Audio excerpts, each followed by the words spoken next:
Hello, YouTubers. How do you do? If you are joining us live here, well, how you doing? If you're watching this later, how you doing as well? In these pandemic times, all of us here on Rare Radio and the Monsters are doing a little bit something different. We're doing a little bit of more live stuff here on the Monsters YouTube. And so, what did I decide to do? Well, let's talk a little bit about what the hell I'm watching. And what the hell are you guys watching? Hello, Tanya. Hello, Amanda. Hello, Charles and Danielle. Who else in here? Joanna, Marissa. Good to see you guys in here. I hope you guys... Oh, you're rewatching Justified. I never really watched Justified. Is the AC too loud? Can you hear it? Is it humming too loud? What's up, Julie? Who is that? Julie and Walter and Andrew and Jess and Sam. No, it's good? Okay, cool. Hello, Kristen. Good. All right. I was going to do movie reviews, but I still am. But there's a bunch of stuff that I watch that in this day and age is kind of, all together content. Hey, Alicia. What's up, Luis? So I figured it'd be more than just movies. It'd be more like content. So let's get right to it. First, I guess I will tell you what I'm watching, and then you can tell me a little bit about what you're watching. All right. So I watched a documentary that I thought was pretty freaking awesome. It's called Everybody's Everything. And let me make sure I get this correct, because I don't want to mess it up. I got my little computer here.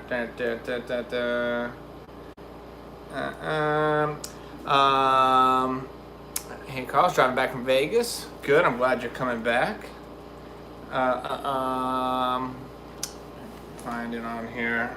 Everyone. So, let's see here.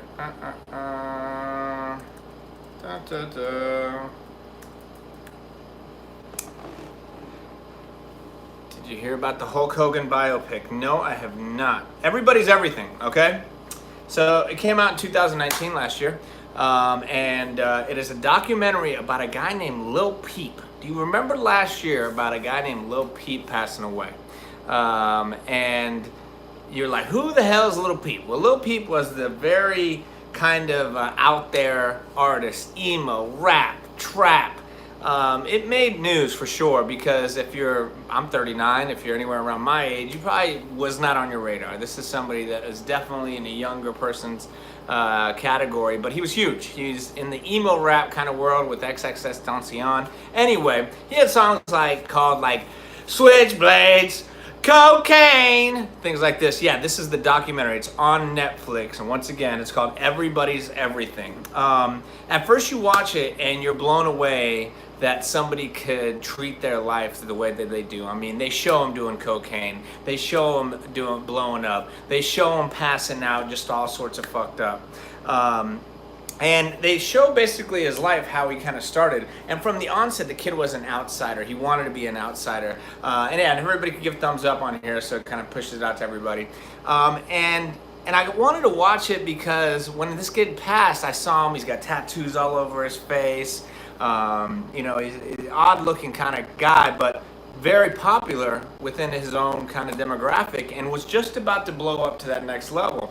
And whenever I see a subject or a person that I don't really know that much about, I go, you know what? I want to learn more about that person. So I'll either read a book about it or I'll watch a documentary. And I'm glad that I watched a documentary on this, because unfortunately, he ends up ODing. But throughout it, what is shown is basically his whole group, people around him, his clique, his musical group, all these people that said he was an awesome guy, amazing guy, very giving. That's why it's called Everybody's Everything, because he was everybody's everything. He would give the clothes off his own back. He would, pay for everybody's stuff, but he was always unhappy. He was always sad, and he reflected in his music. I mean, his music was pretty damn dark, but it connected with a huge portion of society, especially a lot of younger people. So what I got out of it was there's a great part of his grandfather writing letters to him, and his grandfather's so well spoken. If you watch the movie, just that alone, I would highly suggest it. It is the words that he writes to his grandson are absolutely powerful. But one of the things that I got out of it was you will never be careful who you surround yourself with, because he surrounded himself with people that he thought were his friends. He surrounded himself with people that thought they were looking out for him. But every time he got fucked up, and they show him on stage fucked up as hell performing, or he can't even move like this, but his manager's pushing him out there and his agent's pushing him out there, and all these people knew he was fucked up. All these people knew he had a problem, and maybe it connected with me because I know I've also had issues, but not a goddamn person went up and told him. Not a damn person told him. And any of y'all out there who are struggling with anything, you have to rely on yourself. And and maybe you have one or two. Alicia, I think you would really, really, really like it. I know that I had a lot of people when I was fucking up with alcohol, okay? When I was getting fucked up, you know, and I wasn't an everyday drinker. Surrounded by yes people, exactly, Jen. I only had one or two people, and I actually was mostly Megan, my wife, who told me, Carlos, you are going to fuck up your entire life. Everybody else didn't have either the balls or the wherewithal or the guts, or I don't know, maybe all those are horrible words to say that to, but everybody else was just about to party. Oh, Carlos, we can go party here. He likes to get fucked up, even though I was doing stupid shit. And so what I got from that is that you have to be very cognizant, exactly, friends. You have to be very cognizant about your own self. And if you have just one person trying to tell you something and everybody else isn't telling you something, and you just have one person who's in your corner, really listen to their advice. Because if even he would have, yeah, Andrew, I agree, man. Lil Wayne goes way too hard. He has procedures all the time. But especially in the entertainment industry, when you are basically this person is providing a life for a lot of people. I would definitely just pay attention to that person. Pay attention to that person who's telling you and listen to him, because it could save your life. In this situation, he sat on a tour bus for 5 hours, fucked up on a tour bus while people partied all around him until somebody called the cops and an ambulance. But he was way dead by then. Way dead. People don't take it as nagging and don't listen. Very true, Marissa. So that was a great yeah, that's a true friend, Monty. They even played the phone call. It's an excellent documentary. You're going to have to get past a lot. You're right. I would agree. Who is that? Andrew, I would agree. Those people usually have more experience in life. I would agree with that, Andrew. You're going to have to get... These are some scummy people, the way that they live, but they're young, and it's punk rock. It's modern day punk rock. And this guy... really was about to go to the next level. I really recommend it. It's called Everybody's Everything. Very, very good. Leopoldo, what's up, man?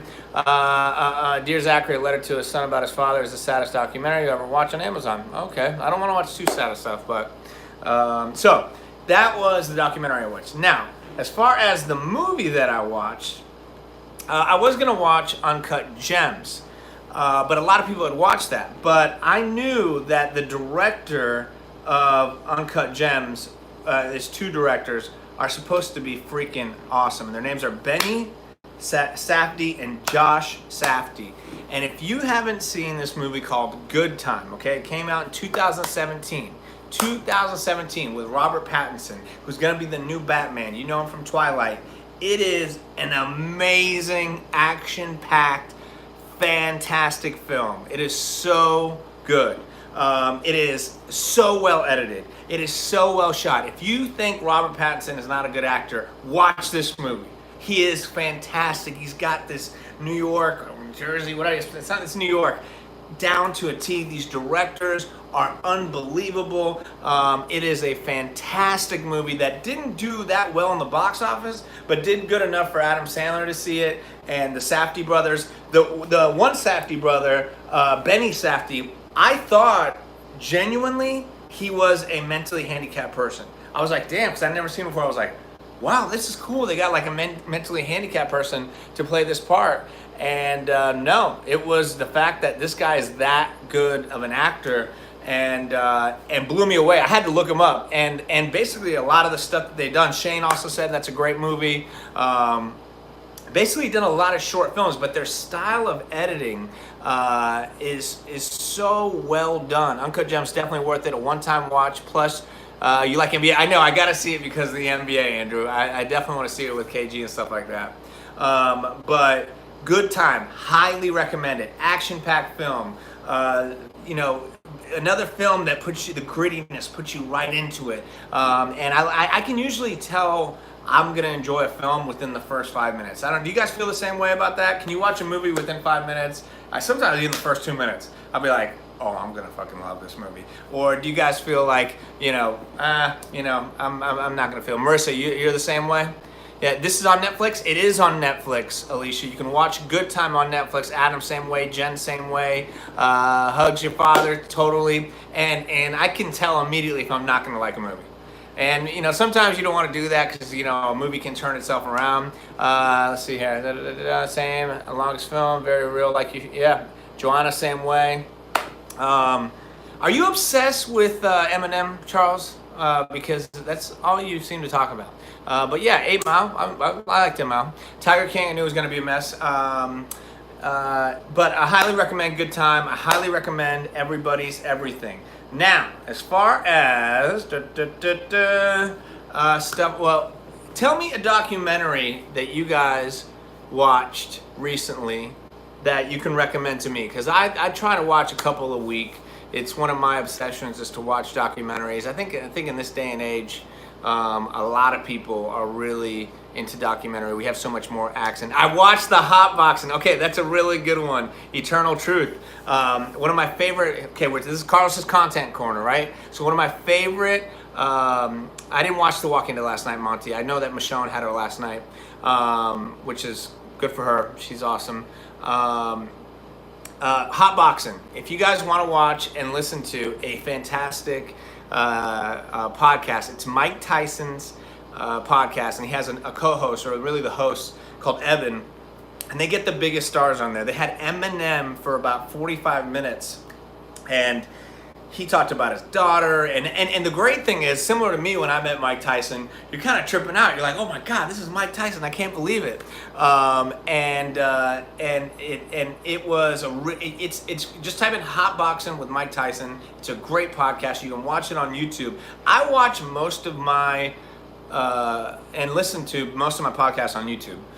From Rogan, I'm a diehard Rogan fan. A lot of John Campea. I like Pat McAfee. And the one I was going to tell you about that I recommend is a channel called Valuetainment. Now, what is Valuetainment? People always ask me, as far as, yeah, it's live, man. This is live right now. I like Luke. I was like, whoa, live. 50s through 90s still my favorite, and look forward to watching with educating my 8-year-old during the quarantine. That's good. That's good. If you enjoyed the movie Galaxy Quest, there's a really good documentary about the movie on Amazon. Oh, I wanted to watch that. Thank you for reminding me, Husk. Thank you for reminding me. I heard about that. Galaxy Quest was really, really good. So I watch a lot of different pieces of content on YouTube, and like I said, one of my favorite ones is called Valuetainment. The host is Patrick Bet-David, and he is a super successful businessman, but is just very interested in a lot of different things. And he recently had on, and you can type this into YouTube, it's called Biowarfare Experts on the Coronavirus. And it's an unfiltered, unbiased look at two experts and Patrick, who's a very inquisitive kind of an interviewer, and it answers a lot of questions about the coronavirus pandemic. A lot of stuff that I hadn't heard in the mainstream news. I'm not one of these people that are like, I'm against the mainstream news, blah, blah, blah. But if you're interested in learning a little bit more about it, go to Biowarfare Experts on the Coronavirus. As in, I hadn't heard anywhere else that high blood pressure has been the consistent thing through all of these deaths, unfortunately. And here in the United States, we have higher blood pressure than a lot of countries. But check that out. There's a bunch of stuff in there, and there's also a bunch of great stuff as far as business, as far as rules on money. He interviews mafia people, and just a really interesting guy. I don't agree with everything that he says, And I like to state that because I know a lot of times people listen or watch whatever I have, and they're like, oh, whether it's my politics or whether it's this or whether it's that, it's okay. It's totally okay. It's not. I don't agree. I don't expect for you to agree with everything that I say because the majority of the people that I listen to or watch, I don't agree with everything they say. But the stuff that I really do agree with, or I learn a lot and I laugh a lot, and I hope mostly with the stuff that I do, you're laughing and enjoying it. So let me see. Let me read this. Carlos, why do your podcast shows they're 48 hours long? I'm hesitant to download, so I can't listen later. They're 48 hours long. I don't know what that means. Hunters was very good. Okay. I did not get through the first episode of Hunters, and that's the one with Al Pacino, and you would have thought, man, I definitely would have watched that. I don't know. I couldn't get into it. It seemed extremely contrived. I just didn't like it, but maybe on maybe I should give it another shot. Yeah, on iHeartRadio. I don't know. Mine are usually about 45 minutes, my podcast, so I don't know. 45 minutes to an hour. So I don't think that's too bad. Who else? Looking forward to the third season of Ozark. Didn't finish the second season, but I'm absolutely interested in finishing it. I've auditioned a bunch of times for Ozark. It's one of those shows that I audition a lot for, and I haven't quite booked it yet. Better Call Saul tonight. Oh, it takes until episode 2 or 3. Okay, thanks, Jen. Better Call Saul tonight. Better Call Saul is very interesting because let me get that bug. Better Call Saul, I watched right out of Breaking Bad. Thought it was cool, then I kind of got tired of it. Forgot about it. Went back to it. Got obsessed with it. Then I had to wait till the new season. Forgot about it again. Then when I had my surgeries and stuff, got back into it. Now I'm back into it. I'm all caught up. But I'm annoyed where they're taking the storyline. The storyline is annoying the shit out of me. Who's watching Better Call Saul and is screaming right now, why are you fucking with this guy? Who cares? Anybody else out there? I am super, because I'm frustrated where I mean, I know ultimately because I watched Breaking Bad where it's at. I just don't like where they're going with this particular storyline. I try and be aspiring. I try and be. Who's that? Adam Estrada. Watched 15 minutes of The Witcher, got bored. I watched 15 minutes of The Witcher, thought it was pretty cool, just haven't gone back to it, Jim B. What kind of name is Sandy? Okay, ¿Qué es mi nombre Sandy? All right, let's do a little behind the scenes, ready? All right, let's do a little behind the scenes. Do y'all want to do some behind the scenes of some of the movies and stuff that I've done? There must be a glitch, Luke. I didn't know that. That's troubling to hear, to be honest. I got a little behind the scenes of Identity Thief. Do y'all want to hear behind the scenes of Identity Thief? If so, hit the thumbs up. Let's get the thumbs up to 40. Because I got a funny story to tell y'all about when I filmed Identity Thief with Melissa McCarthy and Jason Bateman, and I'll tell you the whole story of what was going on in my life, how I even got to that point. We got to get up to that 40. Just pop in, you got to close out the chat, pop into that 40. 40's too high, how about 27? No, I'm not, okay, you know what, I'm gonna meet you in the middle. 35. Well, no, 37. Can we get 34? Okay, we're popping out. We're going to keep going. We got to get to 40. We got to get to 40. We got 36. We got to get to 40. Can I get a 37? Can I get a 37? Can I get a 37? Thank you, Easy Steve. And Tanya, let's get those thumbs up. Let's get one more. Let's pop out. We got to do a 30. Let's get to 40. Doesn't look like we're going to get to there, folks. Doesn't look like we're going to get to that. How my dad's name is Sandy. James Chance, hit it up. Oh, we're at 38. You got to hit the X out of the chat, and then you got to get it up. Get the thumbs up going. We're almost at 39. When we hit the 40, you're going to hear the story about how broke I was when I went to Identity Thief and how I almost didn't get it and what the original part was, and I'm going to tell it to you as soon as, 42, we just exploded. You guys are fucking awesome. Okay, so here's a story with Identity Thief. The thing about, Carlos, if you haven't seen the David Icke interview, I have watched the David Icke interview, and that's another great channel, is London Real. Great channel. We watch probably a lot of the same things, okay? So, Identity Thief. The thing you don't know about actors, or because I especially don't talk about it a lot, is I audition for a bunch of stuff all the time, but you never hear about it unless you book it. Like I just auditioned for some huge fucking shows, but the name of the game is you just don't book as much as you audition. And so anyway, Identity Thief, the initial audition for Identity Thief was this. I got an audition. It said some comedy. I was down on my luck. I had no money in my bank account. I was working some job, trying to make some money, had a broke ass car. I was trying to get a win. I needed a win. And I got an audition that said for this Jason Bateman movie. I'm like, oh, that's cool, Jason Bateman. So I get the audition and it says junkyard owner. And I'm like, motherfucker, I don't look like, and I had even hair then. I could probably pass as a junkyard owner right now. But I'm like, and this was the audition. You ready? Alright. Just like that. Just like that, okay? Now, oh yeah, it was like, I got that. Something like that. It was like literally 2 words or something, okay? So I went, and when you go get tape, you gotta pay somebody to tape you. They then send it to you. You gotta pay $30. It was a whole thing, man. I just got let go of a job. That's what it was. So anyway, I do this audition. I don't hear anything back. I'm like, okay, well, fuck it, you know. And then I get a call from my agent. My agent's like, hey, they want to see you for the junkyard part. And I was like, what? Okay, but no, they don't want to see you for the junkyard part. They just liked you doing a character. They want to see you as an Indian gas station attendant. And I'm like, man, okay, I could look Italian, I could look Greek, I could look even Middle Eastern, Hispanic, but Indian, look, I can do a very good Indian accent. If you want me to do Indian, I can definitely do Indian. I have no problems, thank you. No, it is very good. I can do it Indian, I can do it. I've done it for cartoons, it is no problem. I enjoy Indian people. Indian people are very, very, very good to me. Very good to me. Carlos, you're a good person. I love India. India, mwah, mwah. I do not eat cows, okay? That was a little Eddie Murphy-ish.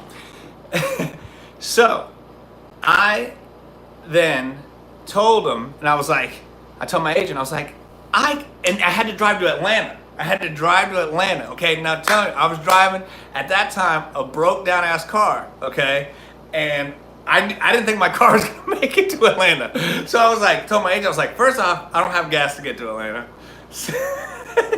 And I called up my mother-in-law and my wife, and I was like, look, they're like, but look, Carlos, they don't want you to do Indian. They just want you to do a character. Just do a character, and here are the lines. And I looked at it, and the second I got the script, I was like, oh, this is like a dude in Miami. This is like my papi. And I could automatically start kind of hearing it in my head. And I was like, I gotta make it, because it's a callback. And a callback is different than an audition. Audition you do on tape, you send it off, you may never hear from it. A callback is different. You're actually in the studio with the director, with the producer, and it's a much bigger chance, right? So I was like, okay, and I called up my mother-in-law, and I called up my wife, and I was like, look, make me some turkey sandwiches, okay? I will not buy any food on the way there. I got a credit card. Thank you, Jen. I got a credit card that has like $100 on it. I know it's like $60. And my mom was like, and I would call her my mom, Gigi. She's like, I'll give you some money. My agent was even like, I'll give you some money. And I was like, but you gotta go. So I was like, of course I'm going. So I get in my car, man, I'm like, please make it there. Please make it there. Please make it there. I had left like in the middle, like, because I had to be there in the morning, right? And when I get there, I walk in, and the cool and kind of thing that I like about the competition of acting is that a lot of times you're in the room with the people you're gonna audition with, okay? And when I walked in, I saw a couple Indian dudes, but I'd already heard they didn't really want Indian, right? And thank you, Jeremiah, you would have spotted me $20. And then when I sat down, it's a little competition thing. Like, you know, you got some people that are looking over their script, and in the whole 6 hours there, I'm going over my line. Mira, papi, no, you gotta cut the card. You gotta cut the card, baby. And this wasn't even the story I was gonna tell you, and it's kind of long-winded, but fuck it, who cares? This is all about whatever. And so anyway, when I sit down there, I see my competition, and they all look like they could have gotten the part or whatever. And when the casting assistant comes out and goes, hey guys, I just want to tell you, we're not looking for Indian. We're not looking for Indian. And almost every guy there was like, oh, because their agent didn't tell them. And I was like, I knew that. I was like, I knew that. And so, you know, so then anyway, they kind of go up and they do the thing. And when you go in as an actor, Carlos is going all Angelique on us with the details. Hey, Ryan, I ain't forcing you to be here, man. I ain't forcing you to be here. If you like the details of the story, give me a thumbs up. Let's see how many people are enjoying the thumbs up. Because I've never told this full story all the way through. And Ryan's button that. I look up. Thank you, Jen. Thank you, Mark. Thank you, 12. Thank you, Tanya. Thank you, Monte. And Sam, Jen, everybody, you guys are awesome. So I looked up who the director was. And at this time, this guy, his name was, God, of course, I'm going to blank on it. I don't want to get it right. I believe it's Seth. Identity thief. Of course I misspelled it. Man Rock, Los would you have killed? I think I could have taken Angel, to be perfectly honest. I'll be perfectly honest.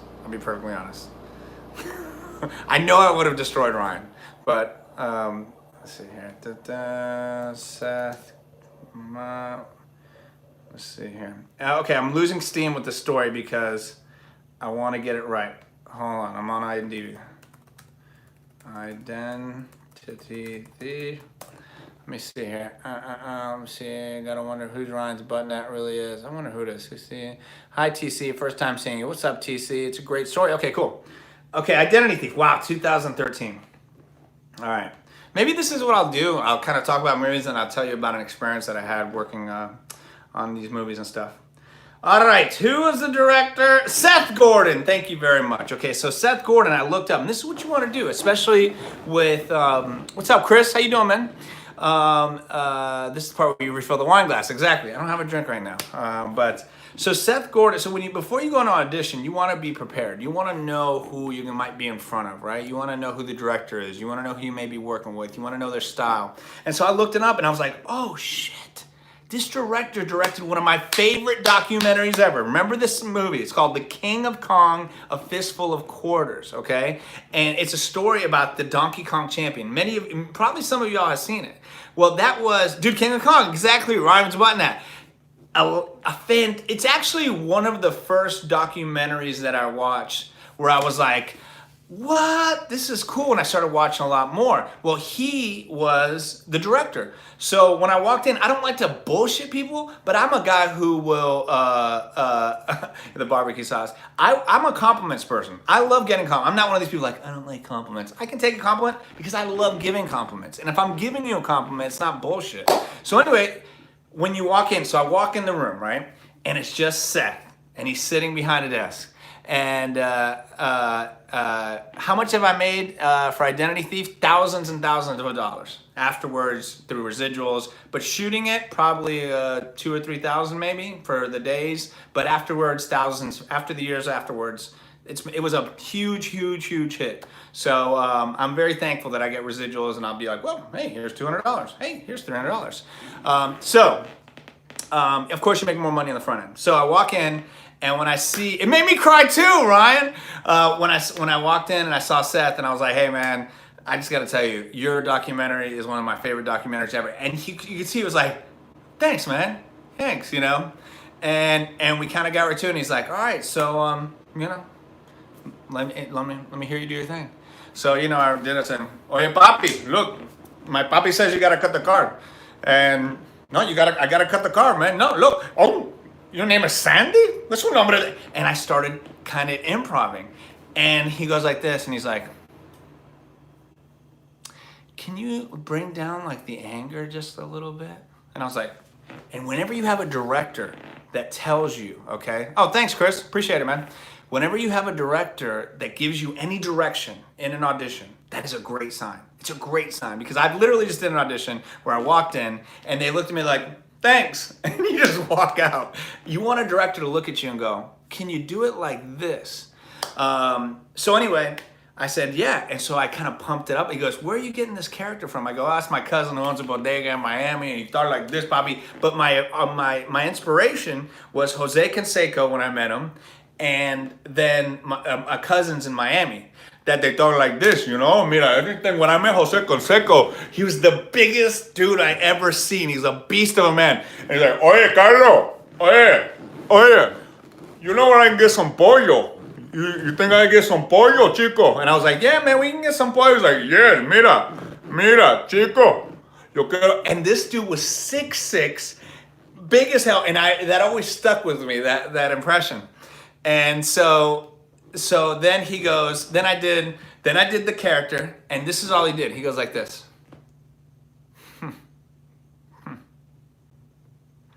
Thanks, Carlos. Thanks. Like that. I get in my car. I drive back 6 hours. No call. I call my agent. She's like, how did it go? I was like, I think it went well. I think it went good. and so literally, then after that, you're just driving back home for 6 hours. And this is pre oh, thank you, Jen. I appreciate it. This is pre having to get on your phone, a million apps, like it was just like, calling my wife, like, how did it go? I'm like, he laughed. I think it went well. Back, week passes. Shit, man, guess I didn't get it. And a couple other days pass. And that's the thing. You don't get a call to tell you, hey, you didn't get it. And then I won't forget it because it was such a big part of my life. I was in a Chick-fil-A drive-thru. I was wearing a chef's gear because that's what I was doing. I was selling slicers. I had a trunk full of old ass produce that I was about to slice up in front of like a crowd at Sears, okay? And I'm sitting there and I get a call and it's from my agent, and I put a different ringtone on it, so I knew it was her. It was like a banjo, like bing, ding, ding, ding, ding, and I was like, and I had forgotten about it. And that's what I told my daughter, and that's what I tell other actors. Just forget about your auditions. Just forget them. If you can just take it out of your mind, because 9 times out of 10, the ones that you obsess about are the ones you don't get. And when I got Walking Dead, I put it out of my mind. I was just a robot. They asked me to audition, I would do it, and I forget it because so many times I got my heart broken. And with this was the same thing. I picked up the phone, I was like, hey, and I was just thinking she had another audition for me. So I'm like, hey, what's going on? And she's like, you got it. And I'm like, I got what? I'm literally like in the line of Chick-fil-A, like, yeah, can I get a chicken biscuit with cheese? I'm like, what did I get? And I'm literally wearing a chef outfit, a fucking fake chef outfit, because I was faking being a chef so I could sell some slicers for my damn family. And she's like, you booked the movie with Jason Bateman. I'm like, are you fucking kidding me? She's like, and she got excited for me. I screamed, whatever. Next thing you know, crazy. You got to be in Atlanta. You got to be in Atlanta next week. They're doing a read through, and I'm like, what? And I remember I was like, I had no money once again. She's like, you don't have to be there, but it's Universal Studios, and everybody's gonna be at the round table reading. And I'm like, I'm there. I'm like, I don't care. If I have to go there on a damn skateboard, I will be there. And so I literally drove all night. The power of Chick-fil-A, Jesus got me. Thank you. You can't be an overthinker. I wouldn't say I'm an overthinker. I'm not a big analytical thinker on a lot of things. I can forget about it, but it'll kill you as an actor. So this is a long story, but whatever. This is what we're here for. And so long story. I drive all night so I can be at this read through at 8 in the morning, and I am the button ass guy. Thank you. And I sleep in my car because I didn't get a hotel room because I didn't have the money. So I get up and I'm like, all right, my first read through. And I thought it was gonna be like, a couple people there. When I walk in, it is storyboards everywhere. Cameras set up to record it. I look down the table and there's like Jason Bateman, Melissa McCarthy, all this famous people, and then it says Carlos Navarro, Luis. I'm like, and I'm like, oh my God, this is a real deal shit. And then I sit down, and what town is it in? Winter Park, Florida, the town that I was living in at the time, and I was like, oh my God, man! It was, and Jason Bateman walks in, and then Melissa McCarthy walks in, and at that time she had just gotten done with Gilmore Girls. She was just done getting nominated for an Oscar, and because I was watching Gilmore Girls with Megan, this whole time, because I was always like, that chick is funny, and Gilmore Girls is a great, well-written show. And so when I saw, I was like, hey, congratulations. I was like, yeah, that season's not for you. That's Carlos Navo. I like that. And I was like, hey, congratulations on your Oscar. And I got to say, my wife absolutely loves you. And she was like, oh my gosh, thank you. They're so meek and so sweet and so nice. And the best moment, one of the best moments was in the read through. So, I talked to both Jason a little bit, and then I didn't fanboy out with either. Maybe Jason when I first got on set, and he was extremely nice. So nice. So when we did the read through, so it's kind of at the beginning of the movie. My part kind of sets up the kind of misadventures that they have, and I'm talking to them normally right before we get in, then we get to sit down, and then here comes the read through. I'm like, and in my head, I'm like, oh my God, this is as a kid, I would watch behind the scenes of Steven Spielberg and these great actors, and I would watch these behind the scenes and see them do read-throughs, these sit-downs, and I was like, I will be there one day. I would think about it in my head, and boom, there I was. I was tripping out. And then as we're going through, and then it's coming up to my part, I'm like, okay, here we go. And then I go, it's in my mind or whatever. No, you don't pay your bills, Poppy. The whole place started laughing. I was like, oh my God. So that's kind of my story. Did I ever see Extract with Bateman? No, I didn't. That was just a part of the story I wanted to share with you guys. I hope you enjoyed it. Fernando Celeste, God bless you, I made it to that moment. Carlos, you know what? I appreciate it. I hope you guys enjoyed it. If you look on the DVD, thank you, Alicia. I'm going to do this more often. Talk about, the movies I'm watching and just kind of sharing these stories that I don't get to share that often because they are a little bit more long form. Thank you, Paul. Thanks, Chris. Appreciate that. I will do this. I'm going to try and do this on Mondays. Thank you, Veronica and Luke. Jason Bateman and the director couldn't have been nicer. They let me improv. They let me say so much. Jason Bateman was like, you do exactly what you did in that room. And I feel like it really helped to make that movie a big hit. That was awesome. Love your stories and struggles or redemption. What's your favorite Spielberg movie? Jurassic Park. So anyway, guys, I appreciate everybody who joined in here. I didn't know exactly what I was going to do, but maybe this is a good way of talking about things and just enjoying it. Clever girl. Yes, Ryan's button that. All right, y'all. Big thumbs up. I hope that tomorrow you listen to the show. And if you end up seeing any good movies, hit me back with some, man. I'm glad you enjoyed it, Alicia. Tomorrow will be a great day. Today was a great day. To the top. Never stop. Peace.